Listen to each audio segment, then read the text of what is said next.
광주 신세계백화점 인근에 특급 호텔 건립이 추진됩니다. 광주 전남 지역에 한 곳도 없는 면세점도 검토되고 있어 관심이 증폭되고 있습니다. 혁신도시에 흙탕물이 나오는 문제가 여전히 해결되지 않고 있습니다. 답답한 주민들이 소송을 준비하고 있습니다. 4.29 보궐선거가 중반으로 치닫고 있는 가운데 모레부터 시작될 사전투표가 당락의 주요 변수가 될 전망입니다. 정부가 오늘 세월호 선체를 인양하겠다고 공식 발표하자 세월호 가족들과 진도구민들은 늦었지만 환영한다는 뜻을 밝혔습니다. 여러분 안녕하십니까? 광주 신세계가 바로 옆 이마트 자리에 특급 호텔 건립을 추진하고 있습니다. 윤장현 광주시장이 먼저 제안했다고 합니다. 광주시와 신세계가 윈윈하겠다는 전략인데 실제 건립으로 이어질지 주목됩니다. 보도에 김철원 기자입니다. 광주 신세계가 지난 2013년에 사들인 8,600제곱미터짜리 땅입니다. 여기에 특급 호텔 건립이 추진되고 있습니다. 지난해 말 윤장현 광주시장이 신세계 측에 제안한 것을 신세계가 긍정적으로 받아들인 결과입니다.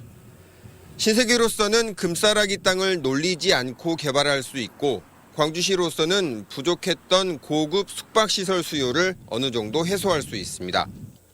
이 특급 호텔 시설이 너무 없다 보니까 이 광주로 오고 싶어도 해도 오지 못하는 경우가 많았습니다.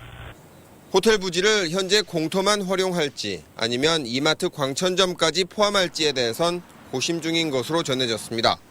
이마트 광천점까지 포함할 경우 광주 전남 지역에는 없는 시내 면세점이 들어설 것이란 전망도 나오고 있습니다. 2019년 세계 수영 선수권 대회 개막전 완공을 위해 양측이 양해각서 체결을 서두르고 있다는 말도 나오고 있습니다. 저희 그룹에서는 긍정적으로 검토하고 있습니다. 다만 앞으로 광주시와의 면밀한 협의 및 구체적인 논의가 더 필요한 시점인 것 같습니다. 최근 광주 광천동에는 또 다른 초고층 주상복합 건물도 건립이 추진되고 있어서 교통영향평가가 걸림돌이 될 전망입니다. MBC 뉴스 김철원입니다. 혁신도시의 수돗물이 정상화는 됐다지만 흙탕물이 왜 나왔는지 원인이나 책임 소재는 아직 가려지지 않았습니다. 누구 하나 책임지려지 않는 태도에 주민들은 소송을 준비하고 있습니다. 정용욱 기자입니다. 흙탕물, 수돗물 문제가 발생한 지 50여일 만에 처음으로 설명회가 열렸습니다. 혁신도시를 조성한 LH 등 시행 3사와 수돗물을 공급한 수자원공사가 수돗물 소비자들에게 그동안의 경과를 설명하기 위한 차례입니다.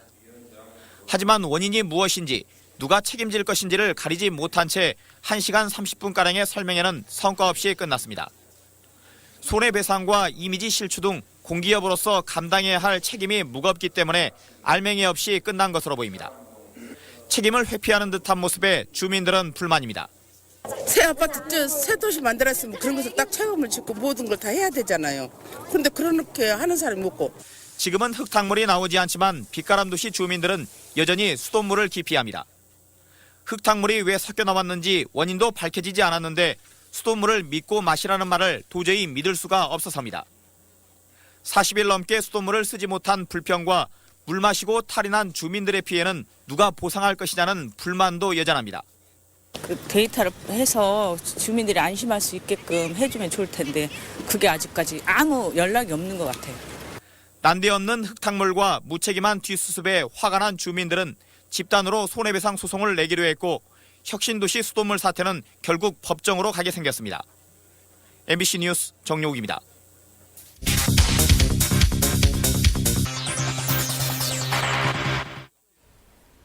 공부하기도 바쁜 고등학생들이 아침마다 학교 앞에서 시위를 하고 있습니다.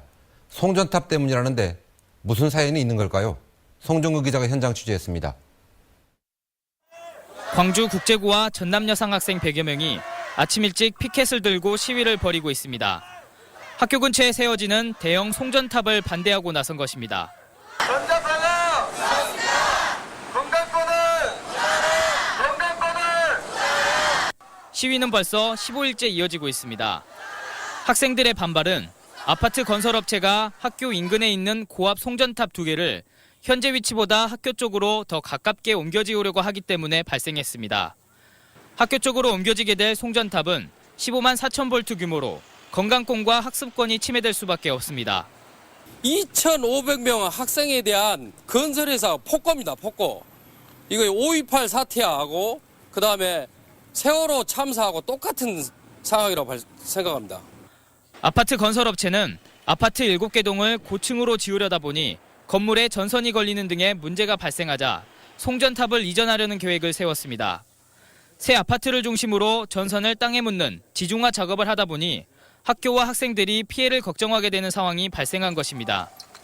우리가 정상적으로 시에 다 허가를 받아갖고 승인이 된 상황이고 우리 돈을 들여갖고 이제 하는 거예요. 저것은 우리 돈을 들여갖고. 광주시는 학교 측의 반발이 강한 데다 공원 부지에 송전탑을 짓는 것은 적절하지 않다고 판단해 건설업체에 재검토 지시를 내렸습니다.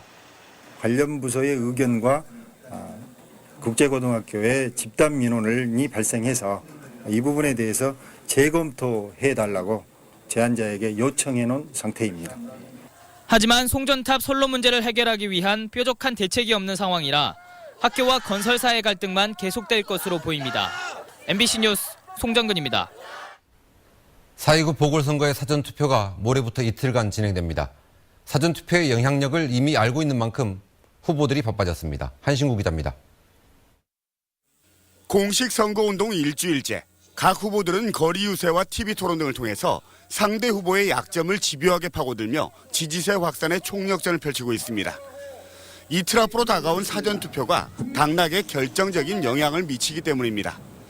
사전투표층은 대부분 아직까지 지지할 후보를 결정하지 않은 부동표가 많은 것으로 분류돼서 후보들이 애타게 구애에 나서고 있는 겁니다. 지역을 떠나 있는 분들, 이런 분들은 아무래도 이제 사전투표를 이용해야 되는데 이제 그분들의 표심을 잡으려면 이제 그 전에 노력을 많이 해야죠. 그래서 이 부분이 투표 결과를 많이 좌우할 겁니다. 여론조사에 잡히지 않는 부분일 수도 있거든요.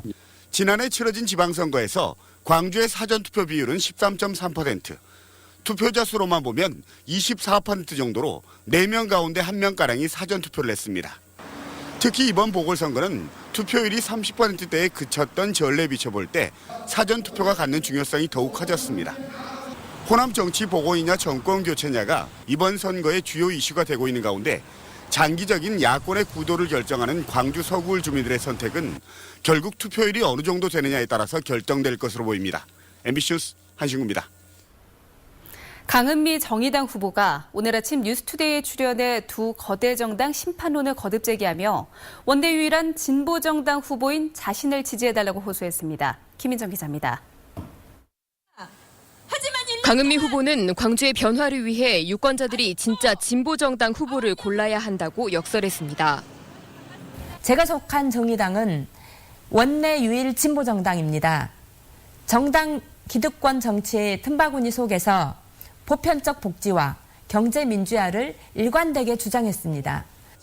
지난 8년간 지역 토박이 정치인으로서 노력해온 중앙공원 지키기를 제대로 해내겠다는 게 대표 공약입니다. 국비 지원을 받을 수 있는 제도를 정비하겠습니다. 국가에서 사유지를 매입한 후 청소년과 어르신들이 제대로 이용할 수 있는 좋은 도시공원으로 만들겠습니다. 경제 살리기를 이야기하면서도 방점은 민생 문제에 뒀습니다. 광주에 수소전기 미래형 자동차 혁신 클러스터를 조성해 양질의 일자리를 창출하겠습니다. 또한 청년 의무 고용률을 3%에서 5%로 늘려서 또 일각에서 권유하고 있는 다른 후보와의 연대 가능성에 대해서는 정의당을 통해 진보 정치의 희망을 되살려야 한다며 선을 그었습니다. MBC 뉴스 김인정입니다. 세월호를 인양하겠다는 정부 발표에 실종자 가족들과 진도 국민들은 늦었지만 환영한다고 밝혔습니다. 그러면서 인양을 서둘러 달라고 호소했습니다. 김진성 기자입니다. 실종자 9명을 찾지 못한 채 수중 수색을 중단했던 지난해 11월. 수색 포기가 아니라 수색의 최후 수단으로서 인양을 적극 검토해달라는 뜻이었습니다. 인양에 대한 충실한 사전 조사와 기술적 검토를 통해 저희가 한 줄기 희망의 빛을 가지고 살아갈 수 있도록. 그로부터 5달이 지난 오늘 정부는 선체 인양을 공식 선언했습니다. 업체 선정과 세부 설계, 작업기지 설치 등을 마무리한 뒤 오는 9월 중 인양에 착수한다는 방침입니다. 현장 작업이 가능한 9월 중에는 착수될 수 있도록 하겠습니다. 세월호 가족들은 환영의 뜻을 밝히면서도 전적으로 신뢰할 수 없다며 모든 인양 과정을 공개적으로 협의하며 신속하게 진행할 것을 요구했습니다. 빨라야 9월이라는데 그 좋은 시절을 다 지나가고 해상 날씨는 뻔하잖아요. 10월 되면 또 풍랑 때문에도 안 되고 해상 날씨가 뻔하기 때문에 좀 길게 갈 것 같기도 하고.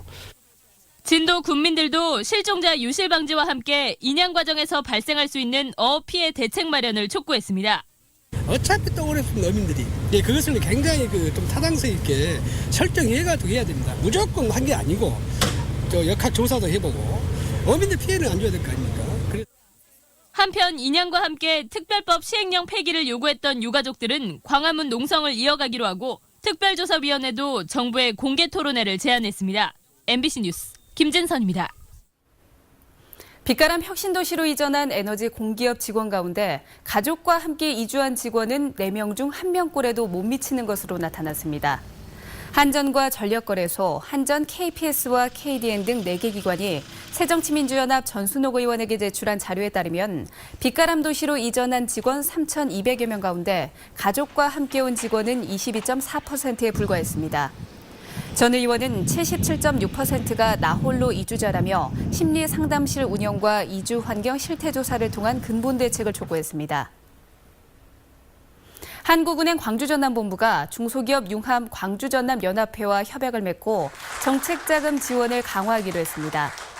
양 기관이 맺은 협약은 연합회가 추천한 유망 중소기업이 한국은행의 지방 중소기업 지원 자금을 받을 수 있도록 하는 내용을 골자로 하고 있습니다. 한은은 지방 중소기업을 위한 정책자금으로 금융기관에 연 0.75%의 저리자금을 지원하고 있습니다.